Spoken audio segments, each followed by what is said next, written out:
The Hobbit, a classic game I fondly love.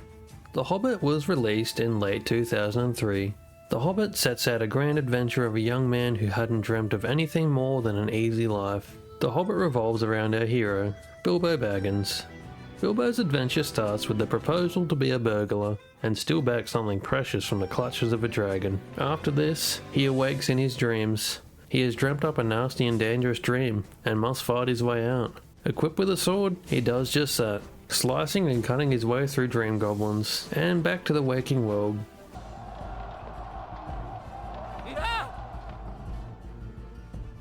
It was just a dream. Just a dream. But what an adventure! Upon waking up, he yearns for adventure, wanting to travel the lands and carry a sword rather than a walking stick. With this, we'll get into the game. The Hobbit is an action-adventure game, based on the book of the same name. It gives a good grasp on what happened during Bilbo's grand adventure. Bilbo is accompanied by 13 dwarves and occasionally Gandalf the Wizard. The dwarves seem to get into harm's way more often than not, leading to poor Bilbo having to be the hero and rescue them from peril. Speaking of peril, there's combat in this game. I quite like the combat a lot in The Hobbit for the most part. You can swing your weapon around like a maniac, or you can use the targeting system, which allows for some counterplan strategy. When targeting, Bilbo will move slower, but he can precisely strike. On top of this, he can block attacks. The sword seems to block better than the walking stick in some instances, but they have their strengths and weaknesses. Bilbo has 3 weapons. His weapons are the walking stick, the sword, and the rocks. The walking stick is Bilbo's first weapon. It's also the most versatile, as it can be used for mobility and combat. Bilbo can perform a long jump with the walking stick, jumping twice as far as usual, but sacrificing a small amount of jump height in doing so. The walking stick has the longest range of the 2 melee weapons. It's the weaker of the 2, but it has its uses and its place in his arsenal respectively. The sword is Bilbo's second weapon, an elvish short sword. But you'll need a name. I know. I will give you a name, and I shall call you Sting! Sting is the stronger of the 2 melee weapons. It has a much shorter range, it hits twice as hard, and when targeting, it consistently blocks more often than the walking stick. Sting also glows, and can be used as a light source. This is used in one level briefly. Sting is acquired after beating the level Troll Hole. With the 2 melee weapons, Bilbo can perform a jump attack, jumping and slamming down with great force. Both weapons have different reactions to this. The walking stick has an area of effect slam, which will deal a chunk of damage to all nearby enemies, good for wiping out smaller foes. The short sword has a powerful single target slam. This will knock back any enemy it hits, and if they had a shield, the shield will be destroyed. With that, we'll cover the final weapon, the rocks. Rocks are Bilbo's only ranged weapon. Aiming, he can throw one at an enemy for a small chunk of damage. Sometimes rocks can be imbued with powers briefly. Pickups that power up the rocks: fire, ice, and exploding. The fire rocks deal extra damage, the exploding rocks do the same. The ice rocks don't increase the damage, but they do freeze whatever they hit. All 3 of the weapons can be upgraded throughout the adventure with scrolls. Scrolls are sometimes hidden away and sometimes in plain sight, given as progression rewards to make combat easier in the long run. I did mention earlier that The Hobbit is an action-adventure game. I covered the action part, not the adventure part. For the most part, there's a lot of perilous jumping and the like. Bilbo can take fall damage and he can't swim, meaning he drowns if he lands in water too deep. The adventure takes the party from the Shire to the Lonelands, dangerous cliffsides, into goblin caves, amongst the forests of Mirkwood, the Elven Halls, Laketown, and the Misty Mountains, where they find the Great Dwarven Halls. Each area has a main goal, with some optional side quests. I'll cover a few of the parts within the game that I love the most. The prequel to the first level is the Dream World. I mentioned this earlier on actually. Well, Baggins, you've dreamt your way into this. You'll have to dream your way out. Bilbo has dreamt up a nasty dream. He's at war with goblins. He's dreamt his way in, and will dream his way out. This gives a good feel for the combat in the game more than anything. Equipped with a sword, he fights alongside men and elves. This is a nice reference to the final level, which is fairly similar in most aspects. Waking up, Bilbo wants nothing more than adventure and to travel with a sword, rather than a walking stick. The first actual level, An Unexpected Party, is about Bilbo making his way to the Green Dragon Inn and meeting with the dwarves to start his adventure. but of course, he must prepare for that adventure first. You can dart straight for the inn after getting the bridge fixed, or you can do all the side quests here, which award courage points and food. Courage points increase Bilbo's health. The notable side quests are finding Gamma's quilting needle, which awards Bilbo with the best sausages in Hobbiton. Also the hide and seek side quest. Some of the local kids want to play hide and seek, regardless of if Bilbo wants to or not. So he plays along, finding all 4 kids. He gets a hearty chunk of courage points. Also there's the chicken coop. Sneaking in, Bilbo can grab some eggs for the journey. This has a unique game over scene, and quite a funny one too. If you wake up the chickens, they'll chase Bilbo out. I love this one.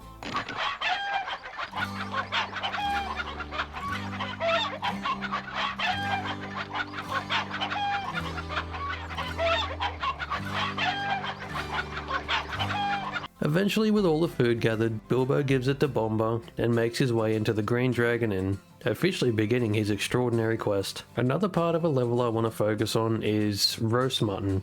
This features in the Lonelands. A lot of this level is finding your way to a light source spotted in the distance. There's some treacherous platforming on a whirlpool in between. The highlight of roast mutton are the trolls. Mutton yesterday, mutton today, and blimey, it don't look like mutton again tomorrow. These giant meaty beasts want nothing more than the taste of human flesh. This large Shrek-looking fella patrols around the area. If he spots Bilbo, it's game over. Nearby is this large lad.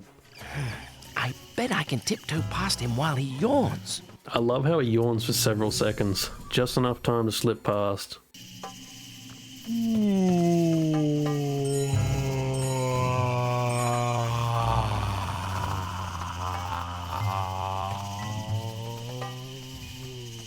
Finally grabbing the pocketbook, Bilbo is found. I should mention too, in between levels, there's these lovely cutscenes that play, telling some of the story of the grand adventure through book scenes, whilst giving some really fun visuals. I enjoy these a lot actually, it adds a lot of charm to the game. I'll mention riddles in the dark as well. A majority of this level is just fighting goblins. Not much to mention, but there is a fight with a guard named Ugslap. This guy might as well be the first boss of the game, as he has a ton of health and constantly dodges your attacks. Also, there's a fateful encounter in the dark, dingy goblin tunnels. Bilbo finds a ring and pops it in his pocket. Soon, he's encountered with the creature, Gollum. Gollum wants to play riddles with Bilbo. Bilbo agrees. If he wins, Gollum shows him the way out. If Gollum wins, he has Hobbit for lunch. Soon, Bilbo runs out of riddles and asks Gollum what's in his pocket. Gollum, annoyed by this simple yet unfair question, loses. He goes to look for something. His precious. That is his ring. Bilbo puts his hand in his pocket. As the ring slips on his finger, he turns invisible, the enchanted ring giving him the power of invisibility. Gollum runs to the exit, Bilbo following behind. Is it scrumptious? What have I got in my pocket? Not fair. Gollum. Well, that's my riddle. Hands, the knife, this string, or nothing. All wrong. Now, show me the way out. Yeah. We must go and get something first.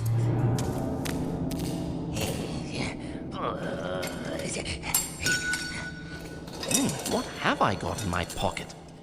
My ring! My precious! What has it got in its nasty little pockets? It must know the way out! The next level I want to highlight is Flies and Spiders. This takes place in the forest of Mirkwood.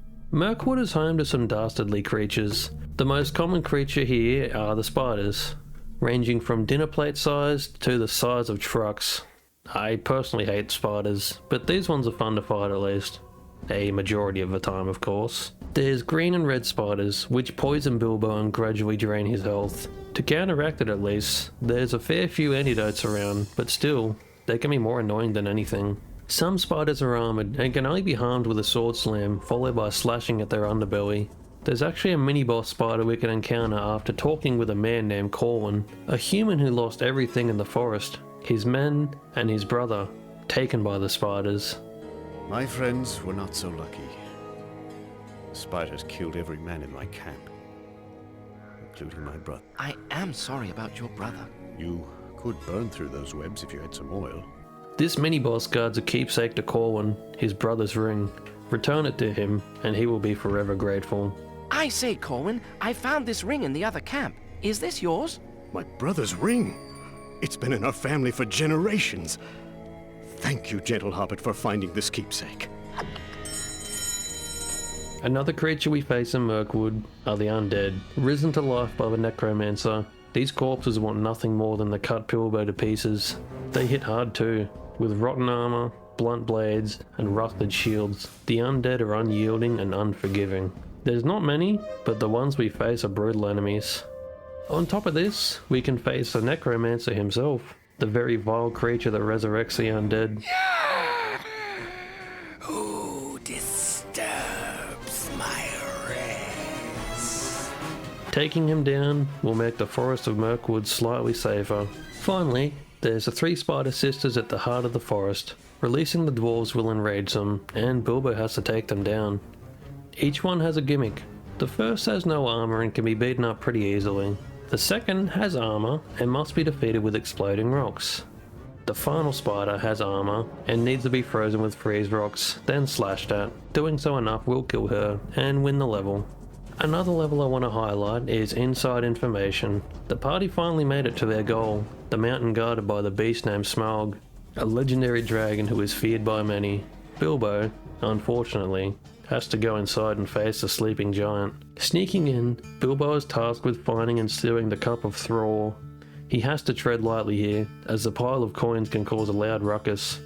Any slight noises he makes can awake the sleeping giant. Eventually, he skulks down and grabs the cup. We're treated to this lovely cutscene.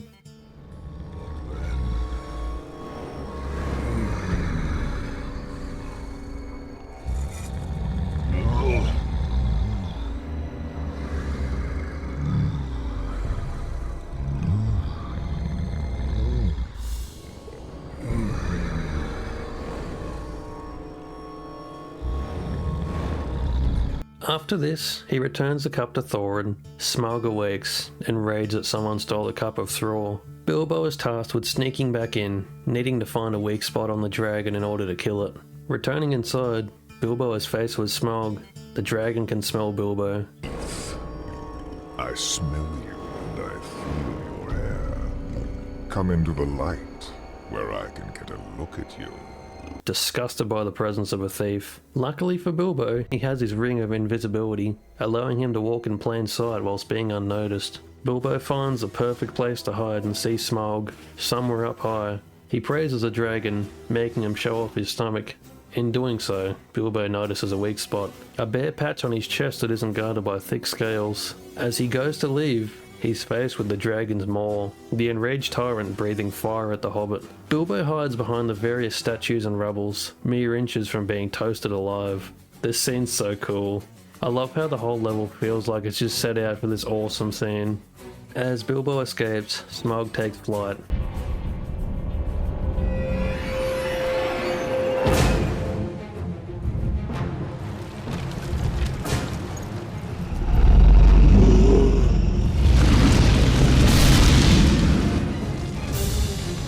Burning Laketown out of rage, Bard, a man of Laketown, readies and fires his black arrow at Smaug, landing on target, piercing through the weak spot of his underside, and killing the dragon. Bilbo and the dwarves escape the dragon's keep and make their way into Erebor, the city of the dwarves. This is the second last level, the Gathering of the Clouds.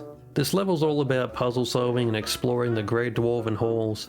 The main task is to find and claim the Arkenstone, the jewel of the mountain. Bilbo finds the water room, which allows him to divert water to each significant room and give them functionality, as they're all powered by water. Fixing everything and molding some keys, he can open the doors of the treasury and claim the Arkenstone for his own. This leads to a conflict, of course. Bilbo gives the Arkenstone to the elves and the men. They offer it to Thorin, who is furious and curses Bilbo. Soon, a war begins. men, dwarves, elves, and goblins.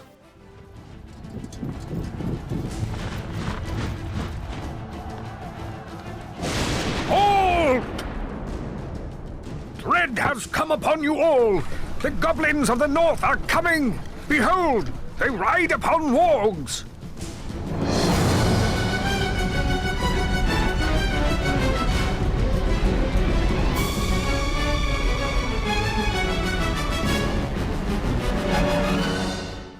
The three factions of humans band together to take on the horde of goblins.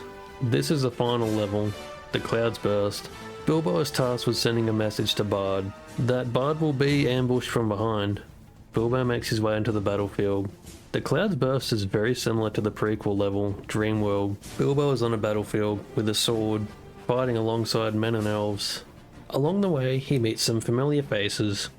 Corwin, the man Bilbo met in Mirkwood. He was dragged into this war too, it seems. He must help him out, or Corwin will die. Helping Corwin, he returns the favour, shooting arrows at goblins in the adjoining battlefield. Up ahead, Bilbo meets with Bard, warning him of the ambush. Thankful for the heads up, Bilbo goes to return to Gandalf. Gandalf meets him halfway, telling Bilbo to stay with Lyanna. Lyanna is an elf Bilbo saved much earlier on in the journey. After Lyanna, he meets with Bjorn the shapeshifter. Bjorn takes on the form of a large black bear. I thought he might send someone a little bigger. Following the bear, he's soon captured, and Bilbo must save him. Defeating the mages who hold Bjorn captive gives a good cutscene for each.